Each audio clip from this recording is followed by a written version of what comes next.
My family kicked me out because my sister falsely accused me of stealing her engagement ring. 3 years later, they discovered it in the garbage disposal. I never imagined I'd be telling this story, but here goes. I'm Elliot, 26 years old, and 3 years ago, my life was flipped upside down by a false charge made by my older sister, Gemma, 29. I grew up in a little Ohio town with my parents, John, 55M, and Lisa, 53F, and my sister, Gemma. We lived in a modest 2-story house that my parents purchased when they first married. It was not fancy, but it was home. My father worked as a high school math teacher, and my mother was a nurse at the local hospital. They weren't wealthy, but they made sure we got all we needed. Growing up, Gemma and I were quite close. We'd spend hours playing in our backyard, climbing the ancient oak tree and inventing complicated games. She was always the leader, making up the rules and plots, while I was content to follow along. As we grew older, however, things began to alter. Gemma was always an overachiever. She was the top of her class, captain of the debate team, and appeared to thrive in whatever she tried. In contrast, I was more laid back. I performed okay in school, but I was never as motivated as Gemma. As we approached our adolescence, this disparity began to erode our relationship. By the time Gemma left for college, we had grown apart. She attended a prominent university on a scholarship, whilst I stayed local and attended community college. I didn't know what I wanted to accomplish with my life, so I took a range of classes to figure it out. Gemma relocated to the city after graduating from college and began working at a large marketing agency. She'd return home for holidays and occasional weekends, full of stories about her fascinating life and excellent profession. I couldn't help feeling inferior in contrast. I was still living at home, working part-time at the local grocery shop, and trying to figure out my next step. Despite our differences, I always assumed Gemma and I were fine. We weren't as close as we were, but I assumed it was just part of growing up. I had no idea how quickly everything might fall apart. Gemma and her boyfriend, Tom, 31M, were engaged 3 years ago. They had been dating for 2 years, and everyone was ecstatic. Tom was a lawyer from a wealthy family, and my parents idolized him. He proposed with a stunning diamond ring that has been in his family for generations. Gemma was overjoyed and couldn't stop showing it off to everyone. The engagement celebration was a large occasion. My parents brought what seemed like the entire town to our house to celebrate. I recall feeling a little out of place among the rich people Gemma and Tom had invited from the city. I remained close to my old high school pals who were still in town, feeling more at ease with them than with Gemma's sophisticated set. A month after the engagement, all hell broke out. It was Tuesday afternoon, and I had the day off work. I was in my room, playing video games and enjoying the quiet house. Gemma was visiting for a week, taking some time off work to begin arranging the wedding with our mother. I heard Gemma return home from a shopping trip with Mom. They were talking and laughing downstairs. I didn't think much about it and returned to my game. Around an hour later, I heard Gemma scream. I ran downstairs to check what was going on, and she accused me of taking her engagement ring. She explained that she took it off while doing dishes and left it on the kitchen counter. When she returned to grab it, it was gone. I was stunned and quickly denied taking it, but Gemma refused to listen. She kept shrieking that I was the only other one in the home, so it must have been me. She mentioned how I was always jealous of her success and how I probably wanted to sell the ring so I could finally move out and accomplish something with my life. Our parents arrived home in the midst of the chaos, and Gemma recounted her version of events. To my horror, they believed her wholeheartedly. My mother began to cry, questioning how I could have done such a thing to my own sister. My father merely looked at me with disappointment in his eyes. They began searching my room and turned everything upside down. They didn't find the ring, but they did discover some money I had saved from my job at the supermarket. It wasn't much, maybe a few hundred, but Gemma quickly picked up on it, claiming I must have sold the ring and that's where the money came from. I tried to explain that I had been saving for months and was considering taking some classes at the local community college, but no one listened. The following few days were a nightmare. My parents and Gemma repeatedly pressed me to confess and return the ring. They threatened to contact the police if I did not come clean. I was afraid and felt entirely alone. Nobody in my family believed me and I was treated like a criminal in my own home. I tried contacting several of my pals, but the majority of them had moved away after high school. The few who remained in town appeared unwilling to become engaged in family strife. I felt more alone than ever. After a week of relentless accusations and threats, my parents made a decision that would alter my life forever. They told me I needed to go. They said they couldn't trust me longer and that I was putting shame on the family. They gave me 2 days to pack my belongings and leave. I was devastated. I had nowhere to go and didn't know what to do. My best buddy from high school, Ryan, 26M, who had recently returned to town after serving in the army, offered to let me rest on his couch for a time. But I knew I couldn't stay there long. His apartment was small and he was still getting back on his feet. I packed everything I could into a backpack and an old duffel bag, including clothes, books, my laptop, and a few memories from brighter times. As I was leaving, I noticed Gemma eyeing me from her old bedroom window. I thought I caught a glint of doubt in her eyes, but she quickly turned aside. Walking out of that house, the only one I'd ever known, was the most difficult thing I had ever done. I felt deceived and abandoned by those who were supposed to love me completely. The saddest part was that I had done nothing wrong. For the next 2 months, I alternated between Ryan's couch and cheap motels as I could afford them. I took on any odd jobs I could find to make ends meet. I've worked as a dishwasher, dog walker, and even spent a few weeks on a construction job. It was a challenge, but I was determined to prove my innocence and succeed on my own. Eventually, I got a solid job at a warehouse on the outskirts of town. The job was hard, the hours were long, but the pay was consistent. The salary wasn't spectacular, but it allowed me to rent a modest room in a shared house with some other warehouse workers. I gradually began rebuilding my life, but the grief of what had happened never went away. I'd lie awake at night, repeating the events in my memory and wondering how they had gone so wrong. How could my family have turned against me so quickly? How could Gemma, who had grown up with me and knew me better than anyone else, believe I would do such a thing? I cut all communication with my family. They attempted to contact me several times in the beginning. My mother would leave heartfelt voicemails urging me to come home and make things right. My father sent a few terse text messages indicating we needed to discuss. Gemma did show up at the warehouse once, but I declined to see her. I couldn't bear to speak with them after what they had done. They were no longer my family. For 3 years this was how I lived. I made new friends at work and in my shared home. We'd hang out after shifts, drink beer, and watch games. It wasn't the life I had envisioned for myself. But it was mine, and I had created it from scratch. I worked hard and was even promoted to shift supervisor at the warehouse. I started attending online classes to learn business management. I was slowly deciding what I wanted to accomplish with my life, but there was always a part of me that was outraged and wounded by what had occurred. I missed my previous life and family, but I couldn't forgive them for not believing me. Every holiday season was challenging. When I saw families shopping together or heard Christmas music, I felt a sense of sadness for what I had lost. Then last week, I received an unexpected email from my father. The subject line simply stated, "We need to talk." The message was brief, stating that they needed to meet with me immediately and that it was regarding the ring incident. At first, I was tempted to dismiss it as I did with all of their previous attempts to reach me. But something made me hesitate. Maybe it was curiosity. Or maybe a small part of me still wanted a conclusion. After arguing with myself for hours, I decided to listen to them. I called my father, and what he said left me stunned. The ring had been found. Gemma had accidentally knocked it into the garbage disposal while doing the dishes. She only recognized this a few days ago, when the disposal began making unusual noises and they summoned a plumber to inspect it. My father claimed Gemma was upset when she understood what had transpired and that I had been telling the truth all along. He stated they all felt bad about what they had done to me and wanted to make things right. I hung up the phone, experiencing a swirl of emotions. On the one hand, I felt vindicated. I had always told the truth and now everyone knew it. However, I was angry. I was outraged that it took 3 years to find out the truth, that I had missed so much time with my family, and that I had fought alone for so long when I had done nothing wrong. Now I'm at a crossroads. My family wants me to return home, they claim they want to make things right. Gemma has been phoning and messaging non-stop, asking for forgiveness. But I'm not certain I can forgive them. They pushed me out without hesitation. Chose to think the worst of me, and left me to fend for myself for 3 years.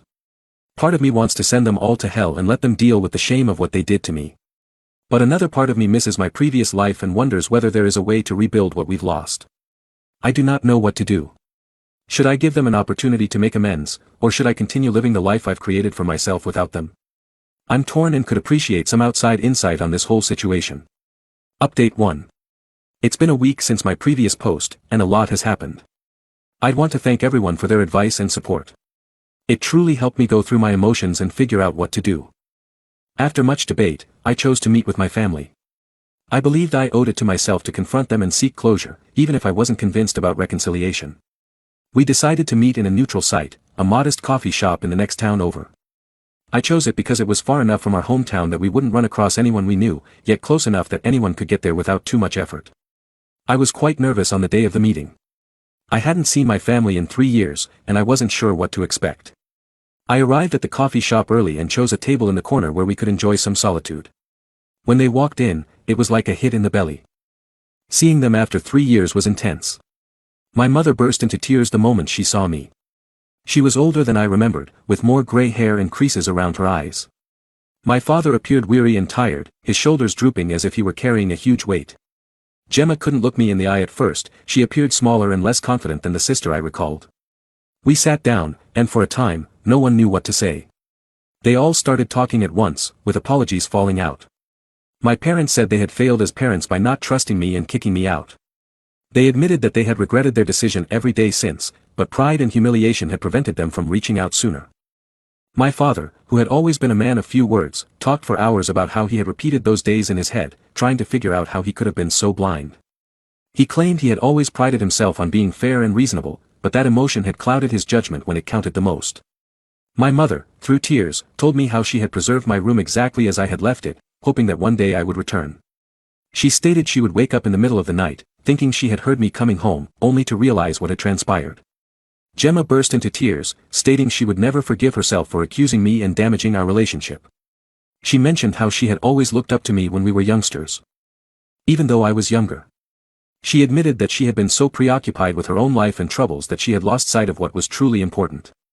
As they talked, memories of our childhood came flooding back. I remembered how Gemma stuck up for me when I was bullied in middle school. I reflected on all the times we had laughed together, exchanged secrets, and supported each other during difficult times. It made the betrayal hurt even more, but it also reminded me of the fantastic times we'd had. I heard everything they said, but I couldn't bring myself to forgive them just yet. The anguish and resentment from the previous 3 years were still too raw. I informed them that I needed time to comprehend things. They appeared to comprehend and did not push for more. My mom wanted to hug me before we went, but I backed away. I wasn't prepared for that kind of closeness yet. The hurt look on her face almost convinced me to change my decision, but I remained firm.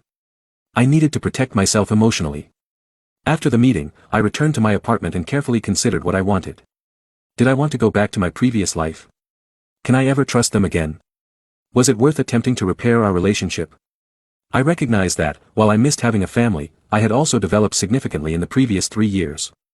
I had become self-sufficient, robust, and had created a life for myself from scratch. I wasn't the same person they'd kicked out 3 years before.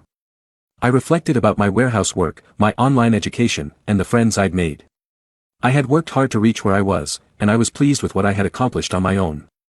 The thought of abandoning that and returning to my old life felt awful. At the same time, I couldn't deny that seeing my family had triggered a variety of feelings.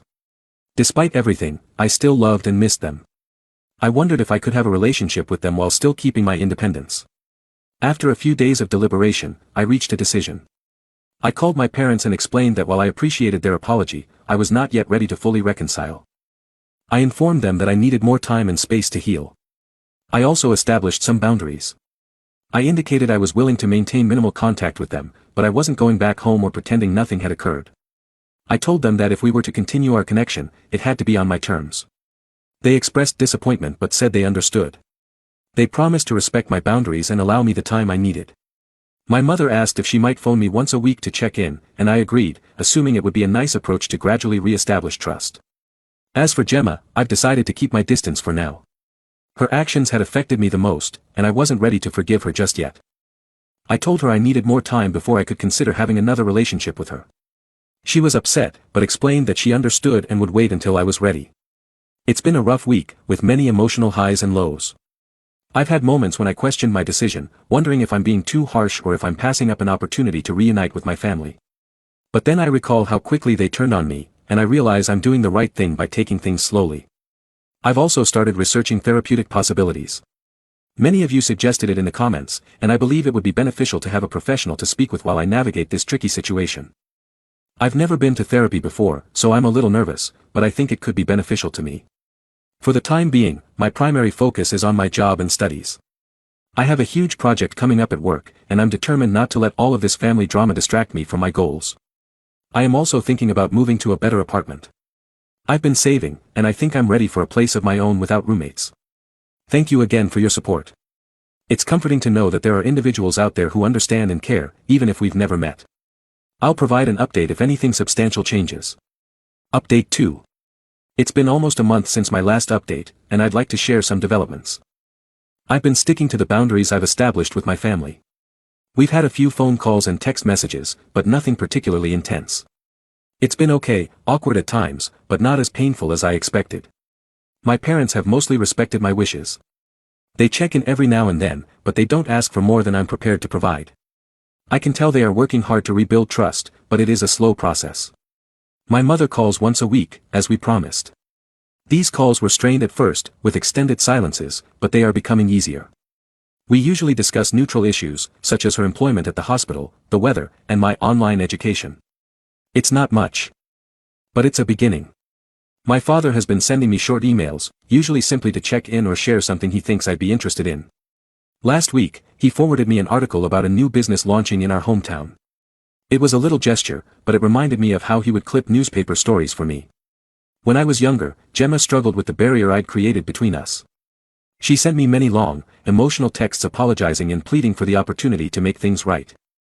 I responded simply, stating that I need more time. It's difficult, but I'm holding firm on this. I know she's hurting, but I'm not prepared to deal with her feelings on top of mine. The big news is that I have started treatment. I discovered a counselor that specializes in family trauma, and we've had a few sessions thus far. It has been difficult to bring up all of the grief from the past, but I believe it is helping. My therapist is assisting me in resolving my anger and trust issues, as well as providing me with strategies for setting good boundaries. In our last session, we discussed how the incident with the ring was more than just the accusation, but also years of feeling like I didn't measure up to Gemma's accomplishments. It's made me recognize that there were difficulties in our family dynamic long before the ring incident and that healing will require addressing those as well. One unanticipated result of all of this is that I've become closer to my pals. Particularly Ryan. They've been extremely supportive throughout the entire ordeal. Ryan even offered to accompany me to any future family meetings for moral support. It's taught me that family is more than just blood. It's about who supports you when things go rough. Work has been a welcome distraction. I've poured myself into my career and even received a modest promotion. I'm now in charge of inventory management for my shift, which means additional responsibility and a minor pay increase. It is nice to have something pleasant to focus on. In terms of my living situation, I've decided to stay where I am for the time being.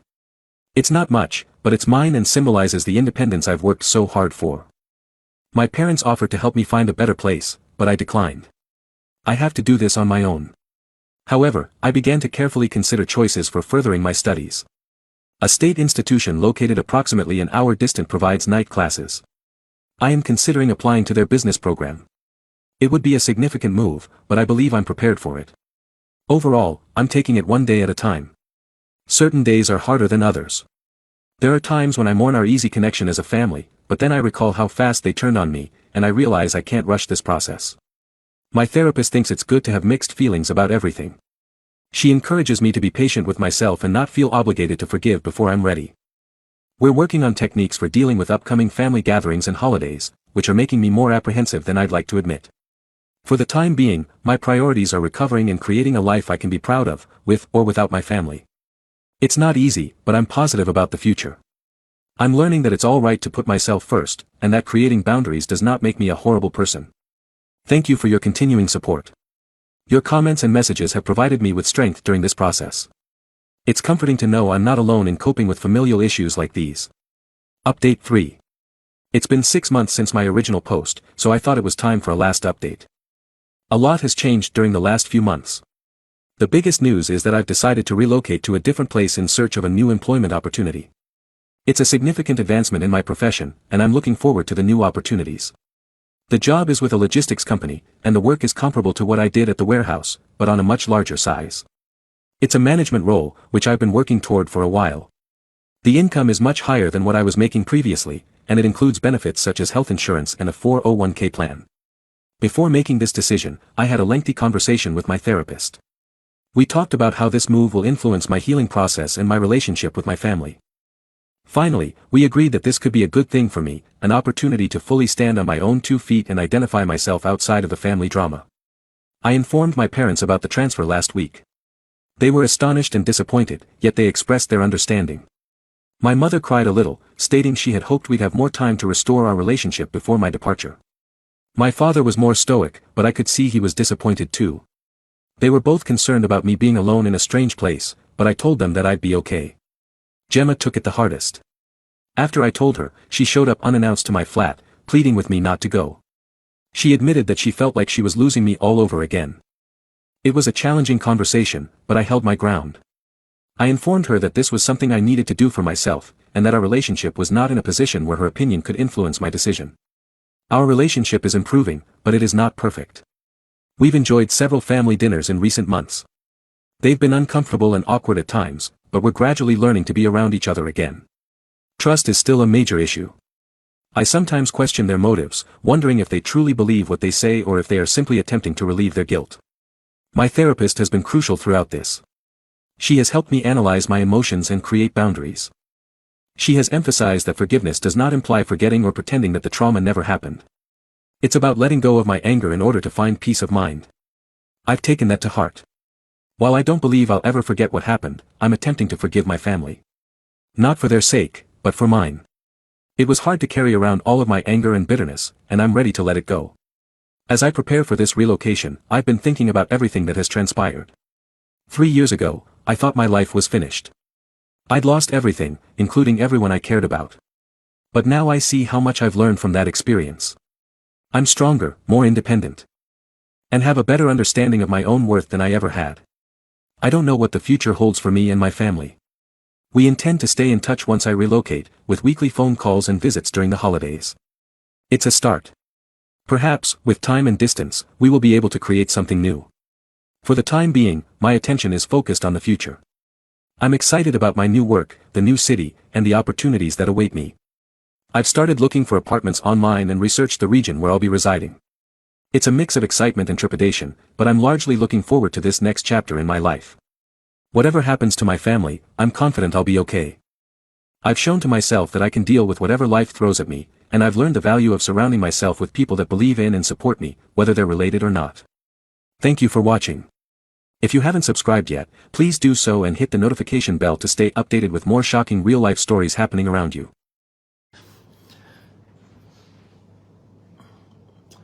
Good morning， 早安，妈妈们。借我你那个麦试下。你们收到了这个 Oxford Dictionary Panel 啊 ，e 卡姆斯，就是上次 Kobe Daddy 跟这个 e 卡姆斯配合，然后开卖的这个 e 卡姆斯。就是 e 卡姆斯我自己呢也有买一套给我的孩子，然后呢我也买一套送给